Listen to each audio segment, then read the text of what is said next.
जिल्हा महिला व बाल रुग्णालय गडचिरोली इथे आयोजित राष्ट्रीय पल्स पोलिओ लसीकरण मोहिमेच्या उद्घाटन सोहळ्याला आमदार डॉक्टर मिलिंद नरोटे यांनी अध्यक्ष म्हणून उपस्थित राहून मोहिमेचा शुभारंभ केला।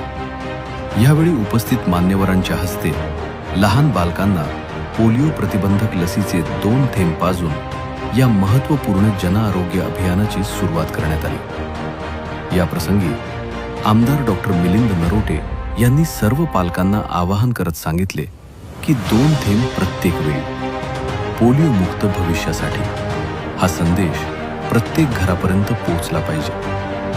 0 ते 5 वर्ष वयोगटातील प्रत्येक बालकाला पोलिओ प्रतिबंधक लसीचे 2 थेंब आवर्जून पाजावे आणि राष्ट्रीय पल्स पोलिओ मोहिमेला यशस्वी करण्यासाठी सर्वांनी सक्रिय सहभाग नोंदवावा असे आवाहन त्यांनी केले।